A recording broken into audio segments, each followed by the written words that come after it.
মানুষের হৃদয়ে এক আশ্চর্য রহস্য। বাইরে যতই শক্ত বা কঠিন দেখা যাক না কেন, ভেতরে প্রতিটি মানুষের অন্তরে লুকিয়ে আছে এক গভীর আকাঙ্ক্ষা, কোনো অসীমের সঙ্গে মিলিত হওয়ার আকাঙ্ক্ষা। এই আকাঙ্ক্ষাই আসলে অধিপতির টান। যেমন সমুদ্রের ঢেউ সবসময় সমুদ্রের দিকে ফিরে যায়, তেমনি আত্মাও সবসময় নিজের উৎসের দিকে ছুটে চলে। জীবনের হাজারো ব্যস্ততা, সাফল্য, ব্যর্থতা, আনন্দ আর কষ্ট, সব কিছুর অন্তরালে আসলে এই খোঁজই মানুষকে চালিত করে। সনাতনী শাস্ত্রে তাই বলা হয়েছে, অধিপতি কোনো দূরের শক্তি নন, তিনি আমাদের অন্তরের আত্মা। তিনি আমাদের শ্বাস প্রশ্বাসে, আমাদের চিন্তায়, আমাদের অনুভূতিতে বিরাজ করেন।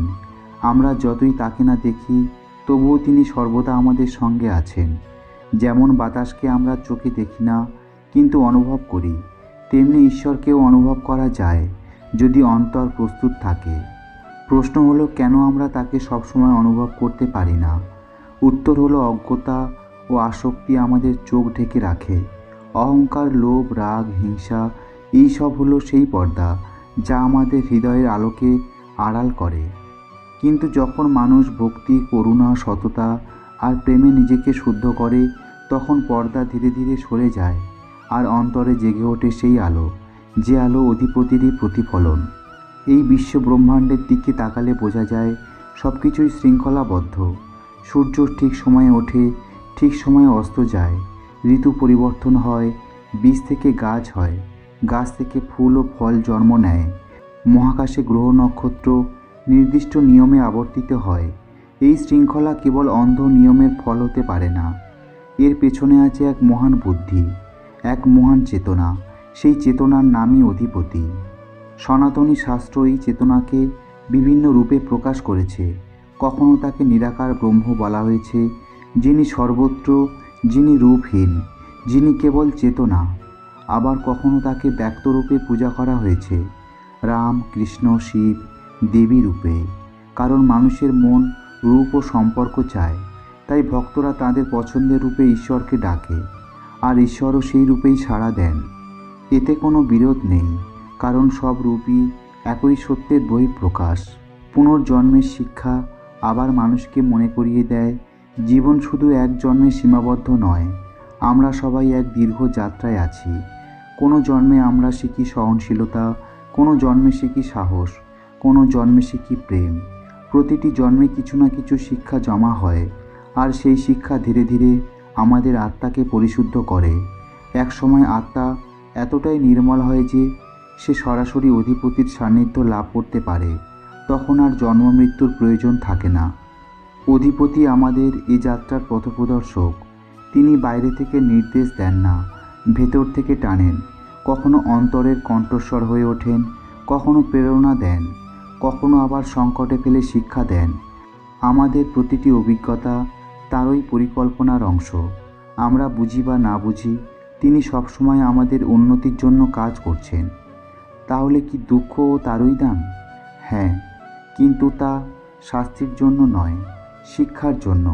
যেমন ডাক্তার কখনো রোগীর শরীর কাটে, ওষুধের তিক্ততা দেয়, কিন্তু উদ্দেশ্য একটাই, তাকে সুস্থ করা। তেমনি ঈশ্বরও দুঃখ দিয়ে আমাদের ভেতরের অশুদ্ধিকে ভাঙেন। আমরা যখন দুঃখ পাই, তখন অহংকার কমে যায়, করুণার জন্ম হয়, প্রেমের মূল্য বোঝা যায়। তাই দুঃখ আসলে আশীর্বাদ, যদিও প্রথমে তা বোঝা কঠিন। অধিপতির আরেকটি আশ্চর্য দিক হলো, তিনি সব কিছুর ভেতরে থেকেও সব কিছুর ঊর্ধ্বে। তিনি আমাদের চোখ দিয়ে দেখেন, কান দিয়ে শোনেন, মন দিয়ে ভাবেন, তবুও তিনি আমাদের কর্মের দাস নন। আমরা ভুল করলে তিনি শাস্তি দেন না, বরং কর্মফলকে আমাদের শিক্ষক বানান। এই কর্মফলের মধ্যেই তার ন্যায় বিচার ও করুণা একসঙ্গে প্রকাশ পায়। এই বিশ্ব ব্রহ্মাণ্ডে আমরা একা নই, অসংখ্য গ্রহলোক, অসংখ্য জীব, সবাই তার সন্তান। দেবলোকের দেবতারা তারই রূপ, ঋষিরা তার ভক্ত, মানুষও তারই অঙ্গ। এমনকি ক্ষুদ্রতম পোকামাকড়, গাছপালা, নদী, পাহাড় সবই তার শরীরের অংশ। তাই সনাতনী শাস্ত্র বলে, ঈশ্বর সর্বত্র, কোনো কিছুকেই অবহেলা করার অধিকার আমাদের নেই, কারণ সব কিছুর মধ্যে ঈশ্বর আছেন। যখন মানুষ এই সত্য বুঝতে শেখে, তখন তার জীবন বদলে যায়। তখন সে কেবল নিজের জন্য বাঁচে না, বরং সব জীবের মঙ্গলের জন্য বাঁচে। কারণ সে জানে, অন্যকে আঘাত করা মানে আসলে নিজেকেই আঘাত করা। অন্যকে সাহায্য করা মানে নিজেকেই উন্নত করা। এভাবেই ভক্তি ও করুণা জীবনের মূল ভিত্তি হয়ে ওঠে। অধিপতির প্রতি বিশ্বাস তাই মানুষকে কেবল আধ্যাত্মিক শান্তি দেয় না, নৈতিক শক্তিও দেয়। সে আর ভয় পায় না, কারণ জানে যাই ঘটুক সবই তার ইচ্ছায় হচ্ছে, আর সবই শেষ পর্যন্ত মঙ্গলের জন্য। সে হতাশ হয় না, কারণ জানে এই জন্ম ব্যর্থ হলেও আবার সুযোগ আসবে। সে অহংকারী হয় না, কারণ জানে সবই ঈশ্বরের কৃপা। এই বিশ্বাস মানুষকে ভারসাম্যপূর্ণ ও শান্ত করে তোলে। মানুষ যতই জ্ঞান অর্জন করুক, যতই প্রযুক্তিতে উন্নত হোক, তার অন্তরের এক কোণে সবসময় থেকে যায় এক অজানা আকুলতা, কোনো মহাশক্তির আশ্রয় খোঁজার আকুলতা। ইতিহাস জুড়ে আমরা দেখি সভ্যতা গড়ে উঠেছে, ভেঙেছে, নতুন নতুন আবিষ্কার হয়েছে, কিন্তু ঈশ্বর অনুসন্ধান কখনো থেমে থাকেনি। কারণ এই অনুসন্ধানই মানুষের আত্মার প্রকৃত স্বভাব। যখন মানুষ জগতের নানা চমক দেখে বিস্মিত হয়, তখন তার মনে প্রশ্ন জাগে, এর পেছনে কে আছেন? এই প্রশ্নই তাকে চালিত করে, তাকে মহত্বের দিকে ঠেলে দেয়। সনাতনী বাণী মানুষকে সবসময় মনে করিয়ে দিয়েছে, অধিপতি কেবল কোনো দূরের সত্তা নন, তিনি আমাদের সঙ্গে, আমাদের ভেতরে আছেন। যিনি আকাশের তারাকে পথ দেখান, তিনি আমাদের হৃদয়ের পথও আলোকিত করেন। তাই তাকে খোঁজার জন্য দূরে যেতে হয় না, বরং ভেতরে ফিরতে হয়। আত্ম অনুসন্ধানই তার দর্শনের পথ। কিন্তু আত্ম অনুসন্ধান সহজ নয়। মানুষ যখন ভেতরে তাকাতে চায়, তখন সে নিজের দুর্বলতা, অন্ধকার, ভয়, কামনা সব দেখতে পায়। এই সব কিছুকে জয় করতে হয়, তবেই অন্তরের আলো ফুটে ওঠে। এই কারণেই সাধকরা তপস্যা করেছেন, ধ্যান করেছেন, ভক্তির পথে হেঁটেছেন।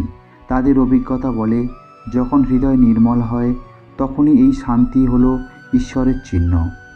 অর্থ, ক্ষমতা, খ্যাতি এগুলো সাময়িক আনন্দ দেয়, কিন্তু চিরশান্তি দেয় না।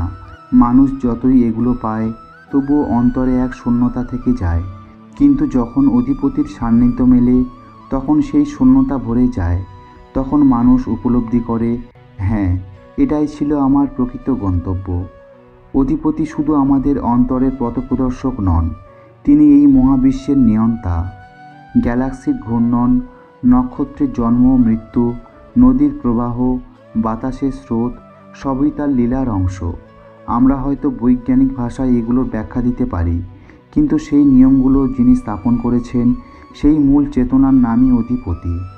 বিজ্ঞান নিয়ম খুঁজে বের করে, দর্শন সেই নিয়মের উৎসকে চিনতে শেখায়।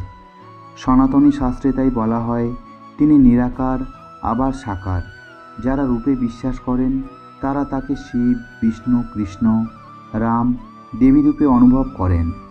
আবার যারা রূপের সীমা ছাড়াতে চান, তারা তাকে ব্রহ্ম হিসেবে উপলব্ধি করেন। উভয় পথই সঠিক, কারণ দুই পথই শেষ পর্যন্ত এক সত্তার কাছে নিয়ে যায়। যেমন নদী ভিন্ন ভিন্ন দিক থেকে এসে সমুদ্রে মেশে, তেমনি ভক্তি ও জ্ঞান উভয়ই একই পরমাত্মার কাছে পৌঁছায়। এই বিশ্ব ব্রহ্মাণ্ডে অসংখ্য গ্রহলোকে জীবনের অস্তিত্ব আছে, একথা সনাতনী শাস্ত্রে বহুবার উল্লেখ করা হয়েছে। ঋষিরা বলেছেন, শুধু মানুষই নয়, দেবতারা আছেন, গন্ধর্ব, কিন্নর, নাগ, ঋষি, অসংখ্য প্রজাতির অস্তিত্ব আছে। তারা সবাই জীব, তারা সবাই অধিপতির সন্তান। আমাদের চোখে কেবল এই ভৌত জগৎ ধরা পড়ে, কিন্তু এর বাইরেও অসংখ্য সূক্ষ্ম জগৎ আছে। অধিপতি সর্বত্র বিরাজ করেন, তিনি সব গ্রহলোকেরও আশ্রয়। তাই বলা হয়, তিনি সর্বশক্তিমান, সর্বব্যাপী। অধিপতির প্রেমই সব কিছুর উৎস। তিনি প্রেমের জন্য সৃষ্টি করেছেন, প্রেমের জন্য টিকিয়ে রেখেছেন। আমরা যখন কারোর প্রতি ভালোবাসা অনুভব করি, তখন আসলে সেই প্রেমই প্রকাশ পায়, যা তারই থেকে এসেছে। মানুষের জীবনে প্রেমই সবচেয়ে শক্তিশালী শক্তি, কারণ প্রেম মানুষকে বদলে দেয়, তার সীমাবদ্ধতা ভেঙে দেয়। অধিপতির সঙ্গে মিলনও প্রেমের মাধ্যমেই সম্ভব। জ্ঞান দিয়ে আমরা তাকে ব্যাখ্যা করতে পারি, কিন্তু প্রেম দিয়েই তাকে পাওয়া যায়। এই প্রেম আবার কেবল ব্যক্তিগত নয়, সার্বজনীন। সত্যিকারের ভক্ত জানে, অধিপতি কেবল আমার নন, তিনি সবার। তাই সে কেবল নিজের জন্য প্রার্থনা করে না, বরং সবার জন্য প্রার্থনা করে। সে শুধু নিজের সুখ চায় না, বরং সবার মঙ্গল কামনা করে। এই সার্বজনীন প্রেমই মানুষকে সত্যিকারের ভক্ত বানায়। তখন সে ছোট বড়, বন্ধু শত্রু, মানুষ প্রাণী সবাইকে সমান দৃষ্টিতে দেখে, কারণ সে জানে সবাই আসলে এক উৎস থেকে এসেছে। জীবনের প্রতিটি মুহূর্তেই অধিপতি আমাদের সামনে উপস্থিত হন, শুধু আমরা তাকে চিনতে পারি না। যখন সূর্য ওঠে, যখন বৃষ্টি নামে, যখন শিশুর হাসি শোনা যায়, যখন ফুল ফোটে, সবখানেই তার প্রকাশ। আমরা যদি সচেতন হই, তবে প্রতিটি ঘটনাতেই তাকে খুঁজে পাব। তখন জীবন আর নিরস মনে হবে না, বরং প্রতিটি মুহূর্ত হয়ে উঠবে পূর্ণতার অভিজ্ঞতা। অধিপতির প্রতি এই উপলব্ধি আসলে মুক্তির পথ। মুক্তি মানে কেবল জন্ম মৃত্যুর বন্ধন থেকে মুক্ত হওয়া নয়, বরং অজ্ঞতা থেকে মুক্ত হওয়া। যখন আমরা বুঝি আমরা আলাদা কেউ নই, আমরা সেই চেতনারই অংশ, তখনই মুক্তি ঘটে। তখন ভয় থাকে না, দুঃখ থাকে না, মৃত্যু আতঙ্ক থাকে না। তখন আত্মা আনন্দে ভরে ওঠে, কারণ সে নিজের আসল স্বরূপ চিনতে পারে। আজকের ভিডিওটি এখানেই শেষ করলাম। প্রিয় শ্রোতা বন্ধুরা, যদি আজকের এই ভিডিওটি দেখে আপনি সমৃদ্ধ হন, তাহলে অবশ্যই একটি লাইক করার অনুরোধ করব। আর তার সাথে যদি আপনি আমাদের এই চ্যানেলের নতুন শ্রোতা হয়ে থাকেন, তাহলে অবশ্যই চ্যানেলটিকে সাবস্ক্রাইব করে রাখুন। সবাই ভালো থাকুন, সুস্থ থাকুন। মঙ্গলময় শ্রীকৃষ্ণের কৃপায় আপনার জীবন আরও সুন্দর ও সার্থক হয়ে উঠুক। রাধে রাধে, জয় শ্রীকৃষ্ণ।